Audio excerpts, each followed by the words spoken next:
मो चैनल जड़ित रही फैंस मेरे गुरुजन मान को मोर भूमिष्ठ प्रणाम और छोट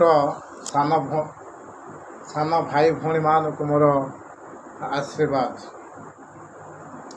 आज मु जो चैप्टर नहीं कि आसी से चैप्टर टे नाम हूँ आर्टिकल।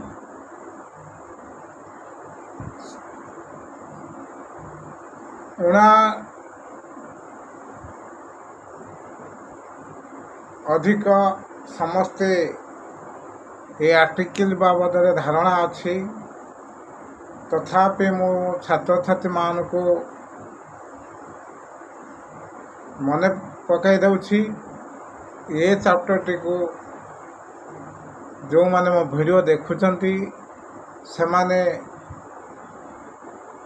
नोट करके रखंतु आ मने रखंतु। परीक्षा रे ए आर्टिकल बाबद ही बहुत पिलांकर नंबर कम आसे। प्रकृतर जानी मत से यूज ठीक से करि पारंती नहीं। तो आज मु आर्टिकल पूरा पुंखानुपुंख भाव आपण मान को बुझाइबी। या नोट माध्यम रखी मने रखंतु। मु प्रत्येक छात्र छात्र मान को मु विशेष अनुरोध करुँची समाने मो वीडियो देखिकी मु जहाँ कहूँ शेष पर्यंत शुणु आउ नोट मध्य रखंतु। स्किप करेंगे नहीं, शेष पर्यंत देखिए। आर्टिकल होची गोटे अवयव जहाँकि आम समस्ते कही था डेमोन्स्ट्रेटिव एडजेक्टिव ए एन और the are generally called article. समस्त ही ए एन द को आर्टिकल भाव में ग्रहण करि। यार अन्य नाम हूँ संकेतवाचक विशेषण जोटा कि एडजेक्टिव भी कहले चलिबो। संकेतवाचक विशेषण बा डेमोन्स्ट्रेटिव एडजेक्टिव ए प्रकृतर कौटी प्रयोग करा जाए आन कौटी प्रयोग करा जाए देखंतु। समस्ते जानी ए माने गोटे आन मान मध्य गोटे यार अर्थ हूँ सामान किंतु आज्ञा प्रत्येक जगार सामान न थाए। यार अर्थ सामान न थाए प्रत्येक जगार ए माने गोटे सबु जगार सामान न थाए। ए माने गोटे आन माने गोटे यार कारण मु आपण मान को कहूँ ध्यान टे शुणु। गोटे वाक्य आपण मान कहूँ Gopal is reading a novel, Gita is eating an orange. से सेम वाक्य आज्ञा Gopal is reading the novel, Gita is reading the orange. एटी a novel the novel an orange the orange यार अर्थ हूँ ए आन हूँ इंडिफिनाइट आर्टिकल,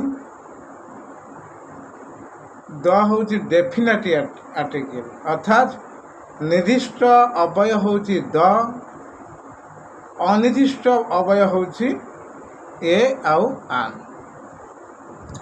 तेणु ए आउ आन ये बसार कारण हूँ ए हूँ ए नोवेल आन ऑरेंज। ए वाक्यटी आम जानूँ एठी नोवेल हूँ इंडिफिनाइट बा अनिर्दिष्ट विशेष्य बा इंडिफिनाइट नाउन। तेणु इंडिफिनाइट नाउन पाखे इंडिफिनाइट आर्टिकल बसी ए हूँ इंडिफिनाइट आर्टिकल। तेणु इंडिफिनाइट नाउन पाखे संयोग हो ए नोवेल आन ऑरेंज। सेकंड वाक्य रे ये हूँ विशेष्य बा नाउन डेफिनेट बा निर्दिष्ट विशेष्य। तो से जगह डेफिनेट आर्टिकल प्रयोग कराई द। तेणु ये गोटे कथा मन रखिए निर्दिष्ट अनिर्दिष्ट आगे लक्ष्य करेंगे तेज जाकि ए आन प्रयोग करें जदि से जिन आप नजर न रही ए आन भूल वशत प्रयोग करेंगे। प्रथम कथा हूँ अनिर्दिष्ट कहले कौन बुझा जाए अनिर्दिष्ट आम कौन जाना जे ये नामटा अनिर्दिष्ट केमी है से नामटा निर्दिष्ट केमी है से सेम तो से नोवेल्स एठी भी the novel A novel novel एका किंतु आर्टिकल प्रयोगटा अलग हो ए आउ द कहीं केमी आम जाना ये जे ये हूँ डेफिनेटेड नाउन कि इंडिपेंडेंट नाउन केमी जाना गाँ गले साधारणतः गोटे कथा ही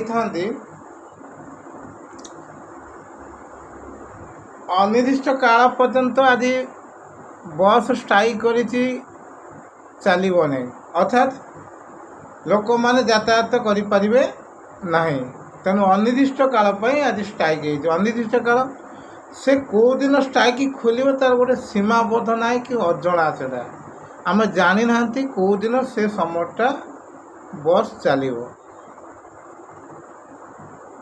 जना थिले तो आम जानी था अमुक दिन खोल कि एत दिन स्ट्राइक एत दिन स्ट्राइक कहीदे तेणु जो जना ना माने अनिर्दिष्ट काल बंद से आमको जना ना तेणु ये novel Gopal is reading a novel earth novel कि प्रकार नोवेल से पढ़ुचे आमको जना ना तेणु से नाउन हूँ इंडिपेंडेंट ए इंडिपेंडेंट आर्टिकल संयोग करागला से जनाला जे Gopal is reading the novel कौन सी गोटे नोवेल से पढ़ुचे तो जानिले समय है यही समय बस चलो दरकार जनाला यही समय एति समय पर्यंत आज स्ट्राइक निर्दिष्ट समय आज 12टा बेले खोल कि गोटा बेलू चलो कि 4टा बेलू आम जानिले आज बस 4टा पर्यंत 4टा बेल पाखु चलो तो निर्दिष्ट टाइम गोटे आम जापारे किंतु से अनिर्दिष्ट अच्छी मैंने आम जापारे ना तेणु ये दर गोटे निर्दिष्ट अच्छी जे हाँ से गोटे उपन्यास पढ़ुची किंतु प्रथम वाक्य निर्दिष्टता ना कौ कि प्रकार नोवेल से पढ़ुचे आमको जना ना तेणु से आम ए नोवेल एठी द नोवेल प्रयोग कर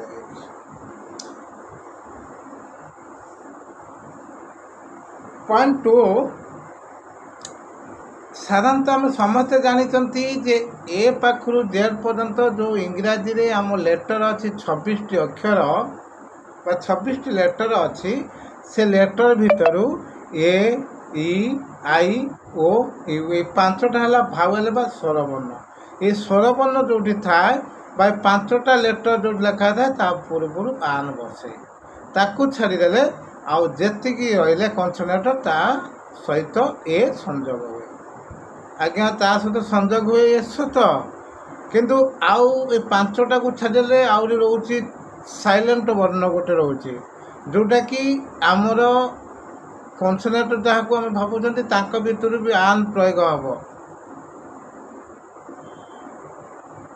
से 5टा भावेल को गला परे आ जो 21 रहिला से 21टा मध्यरु केतोटा लेटर अच्छी जहाँ कि आम आन प्रयोग करवा कौटी प्रयोग करा जीवो से जिनसटा ही आजिकल छात्र छात्री मैंने जानीपार ना जहाँफल जो ए बसैवा कथा द बसई दौरान जो आन बसैवा कथा से ए बसई दौरान ये सेमानकर मार्क कमी जाए जहाँफल से भावती आम ठीक करूँ किंतु संपूर्ण भाव ए भूल ए 5टी भावेल को छाड़देला आउ रोचे जो कि 21टा लेटर भितर आपण लक्ष्य करूँ आगे लिखु ए टू जेड पर्यंत ए 5टी को बाहर करदेला आती रहा ता भर आपणकर स्वरवर्ण उच्चारण कौटा होची जी आपणकर कन्सेंट्रेबली रहा जो 21टी आप भावुं से 21टा भितर कौटा स्वरवर्ण उच्चारण होची जोटा स्वरवर्ण उच्चारण होची ता पाखरे आन बसिबो जो साइलेंट वर्ण बोली कहूँ साइलेंट अल्फाबेट अच्छी से साइलेंट आल्फाबेट भितर आपणकर आन बसिब ये नोट करतु मु आपन कही दूची ये मन रखिए आपण जिते कहते फायर ऑफिस FIR ऑफिस दमकल ऑफिस जोटा कहुए से फायर स्टेशन बा फायर ऑफिस आगे FIR लिखिले किंतु आपन जदि गोटे कौटी थाना माध्यम केस कास बाबद गले से गोटे लिखा जाऊँच आप्लिकेसन से आप्लिकेसनटा लिखा आप्लिकेसन कहुनि आज्ञा से जिते अन्य ऑफिशियल मैटर पर किसी आप्लिकेसन लिखुं आप्लिकेसन लिखिदे कहते किंतु जिते थाना को आप जाऊँच किसी केस मैटर भी कौन कारण बस जाऊँच से कहते FIR आपन से प्रयोग कराऊँच FIR तो FIR पाखरे आज्ञा आन बस ए बसइबे ना ए बसइने संपूर्ण भाव में भूल हम यार कारण आपन देखु FIR एफटा कौन उच्चारण होता फायर किंतु ए उच्चारण आउच जो ए उच्चारण आउच माने भावेल उच्चारण हो तो से आम ये जगार आन बसैबा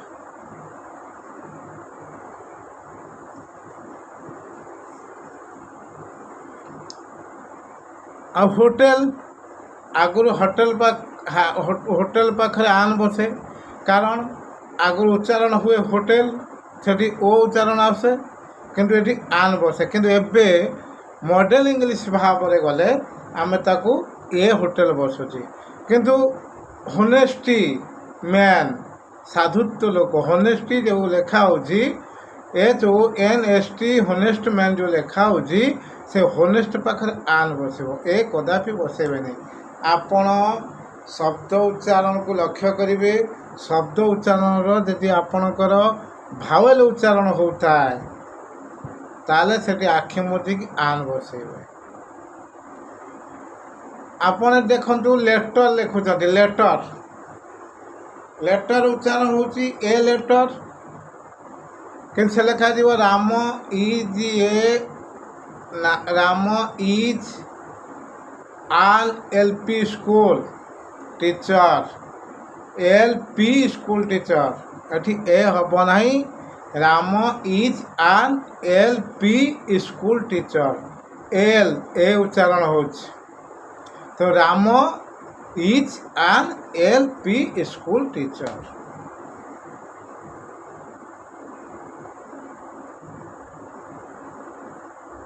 से देखो मैन ए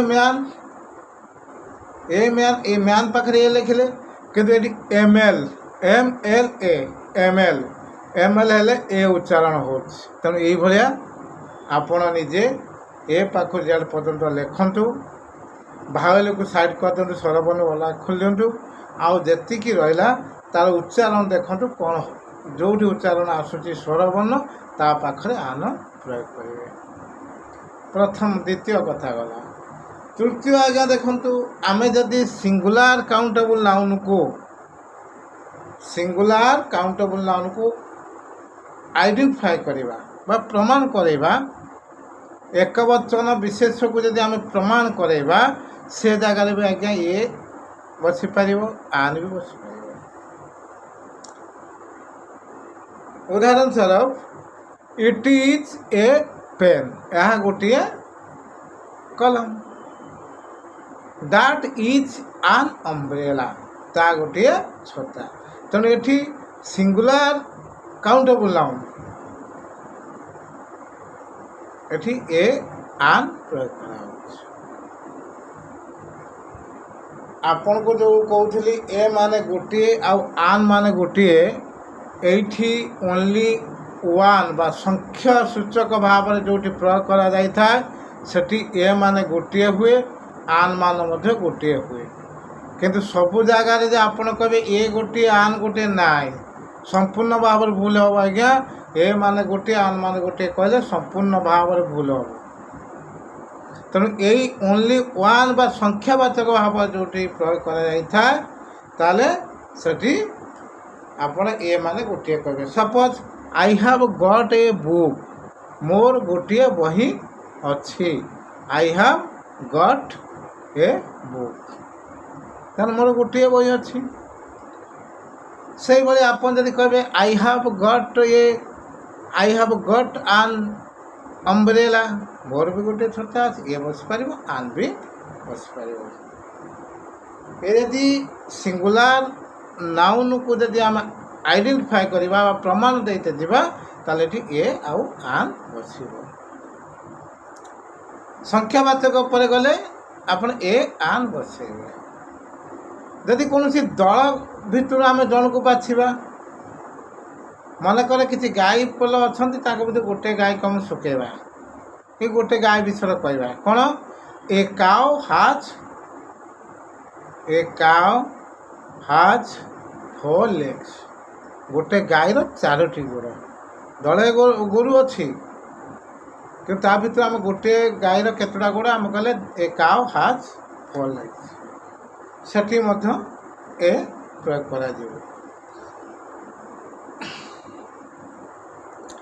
ତାପରେ ଆସିଲା ଆଜ୍ଞା ଏକ୍ସକ୍ଲାମେଟୋରୀ ସେଣ୍ଟେନ୍ସ। ଏକ୍ସକ୍ଲାମେଟୋରୀ ସେଣ୍ଟେନ୍ସ ଅର୍ଥାତ୍ ବିସ୍ମୟ ସୂଚକ ବାକ୍ୟରେ ଯଦି ହ୍ୱାଟ୍ ସଚ୍ ଲାଗିଥାଏ, ତାପରେ ଆଜ୍ଞା ଏ ଆର୍ ପ୍ରୟୋଗ ହେବ।